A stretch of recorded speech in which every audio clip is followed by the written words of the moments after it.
À 85 km de Cotonou, le musée Carrossi à Grand Popo abrite depuis décembre 2022 une exposition artistique sur les 16 cimetières du Fa. Plus de 200 personnes, dont des touristes finlandais et des béninois, étaient présents au vernissage. Bienvenue à cette énième exposition. Aujourd'hui, nous recevons une exposition sur le Fa. Le Fa regorge beaucoup de choses et ces choses sont à notre actif. Je voudrais laisser l'artiste du jour nous expliquer mieux qu'est-ce que c'est que le Fa. Le Fa comporte 256 signes au total. L'artiste plasticien béninois Tovignon Hanou a travaillé sur les 16 signes du Fa accompagné du signe universel Tchétoula. Tchétoula dit Klebono Sodeka Bono Hoi Deindo Beno Bla. Ça voudrait dire quoi? Lorsque Clébo implore ses ancêtres pour faire quelque chose, qu'il le fasse bien ou mal, c'est accepté, c'est approuvé. Ça voudrait dire que nous devons faire recours à nos ancêtres dans tout ce que nous faisons. Ils détiennent des connaissances qu'ils peuvent nous apporter pour notre émergence. Mais aujourd'hui, ce n'est plus le cas. Chacun se lève, il fait ce qu'il veut. Mais lorsque vous voyez les résultats après, ce n'est pas encourageant. L'artiste donne la signification et l'histoire que revêt chacun des 16 cimetières. En voici quelques-unes. Bemeji dit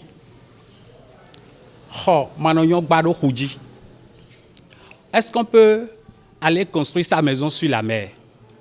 Tu ne peux pas te lever un jour, dire que tu iras bâtir ta maison sur la mer. Donc il faut avoir des ambitions à la portée de nos moyens. Il faut faire les choses qui sont faisables. Titi Gweti de Emila Huajinaku, Ben Yavi Wewe, Boyavi Wiri, Boyavi Vovo. Est-ce que vous connaissez l'oiseau Titi Gweti? L'oiseau Titi Gweti, c'est un petit oiseau. Mais cet oiseau dit qu'il va battre l'éléphant et l'éléphant va pleurer, va couler des larmes blanches, des larmes noires et des larmes rouges. Ça veut dire quoi? Ça veut dire que lorsque vous êtes intelligent, vous pouvez abattre de grandes choses. Et du cas de l'éléphant, lorsque vous minimisez une situation, cette situation peut vous conduire à la honte.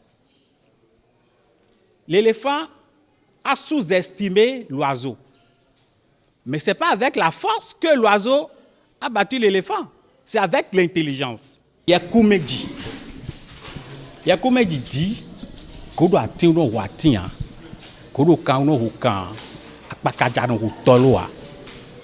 ça veut dire quoi? Ça veut dire que les problèmes que nous avons, ces problèmes ne sont pas susceptibles de nous tuer. Il y a des choses qui sont naturelles, qui doivent arriver et qui arrivent. Ce n'est pas pour autant qu'on doit s'en plaindre. Il y a des choses qu'il faut accepter puisque nous n'avons pas les moyens de tout éviter. Et ce ne sont pas ces choses-là forcément qui vont nous tuer. Donc dans la vie, il ne faut pas se plaindre de tout.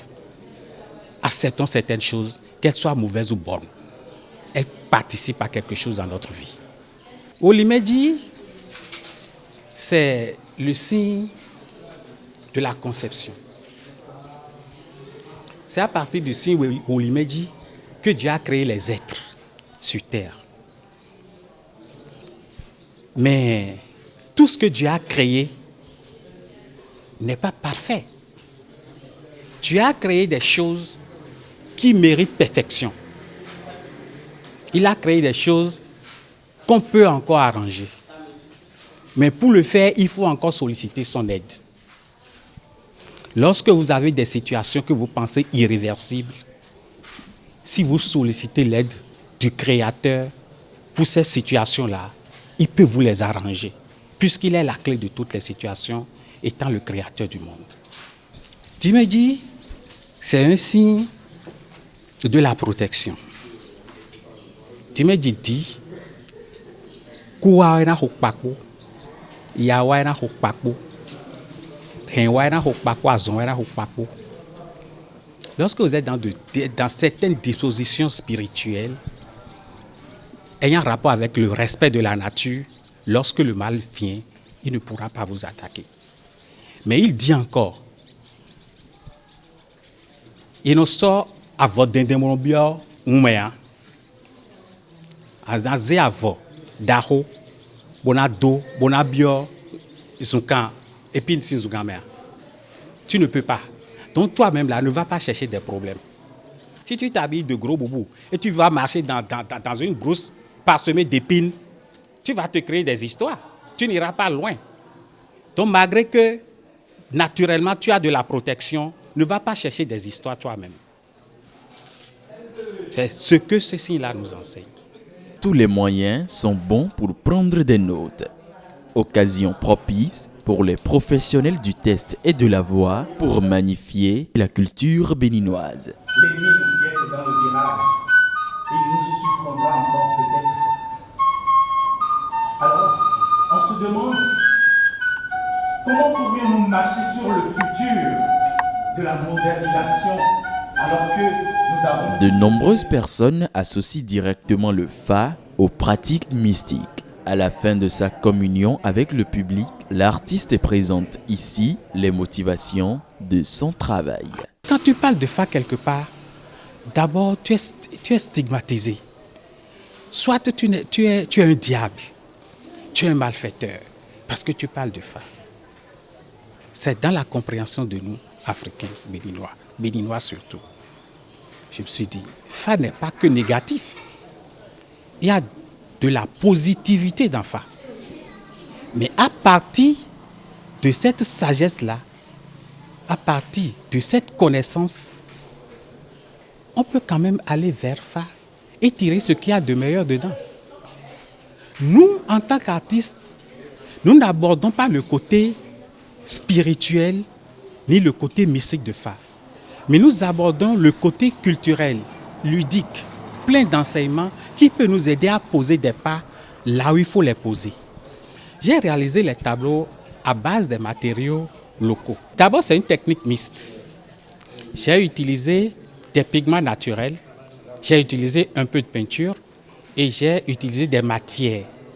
Les matières kori, les matières adjikui et les matières jute. Le vernissage portant sur les 16 signes mères du Fa et le signe universel Tchétoula, réalisé par l'artiste plasticien béninois Tovignon Hanou, s'est déroulé dans l'enceinte du musée Caro. S'en est suivi un concert spécial sur le même sujet à la plage de la Villa Caro à Grand Popo. L'exposition se poursuit jusqu'en février 2023.